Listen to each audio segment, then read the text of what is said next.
वाशिम जिल्ह्यातून काळीज हादरवणारी आणि संपूर्ण समाजाला सुन्न करणारी घटना समोर आली आहे। शहरातील रेल्वे स्थानकाच्या निर्जन परिसरात अज्ञात नराधमांनी एका सुमारे 60 वर्षीय निराधार वृद्ध महिलेवर अत्याचार करून तिची निर्घृण हत्या केल्याची धक्कादायक घटना उघडकीस आली आहे। सदर घटना उघडकीस आल्यानंतर परिसरात एकच खळबळ उडाली आहे। घटनास्थळी दारूच्या बाटल्या व अंमली पदार्थांचे अवशेष आढळून आल्याने रेल्वे स्थानकाचा हा परिसर दीर्घ काळापासून नशाखोर आणि समाजकंटकांचा अड्डा बनल्याचे पुन्हा एकदा स्पष्ट झाले आहे। या परिसरात रात्रीच्या वेळी कोणतेही प्रभावी नियंत्रण नसल्याने गुन्हेगारी वाढत असल्याचा आरोप नागरिकांकडून होत आहे।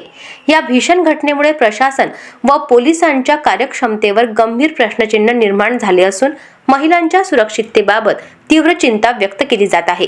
वारंवार तक्रारी होऊनही रेल्वे स्थानक परिसरात पुरेशी सुरक्षा व्यवस्था नसल्याचा आरोप स्थानिकांनी केला आहे। दरम्यान वाशिम पोलिसांनी घटनास्थळी पंचनामा करून तपास सुरू केला असून आरोपींचा शोध युद्ध पातळीवर सुरू आहे। आरोपींना तातडीने अटक करून कठोर शिक्षा करण्यात यावी अशी जोरदार मागणी नागरिकांकडून होत आहे। अशाच महत्त्वपूर्ण बातम्यांच्या अपडेटसाठी अजिंक्य भारत न्यूजच्या पेजला फॉलो करा आणि सबस्क्राइब करा। Thank you for watching.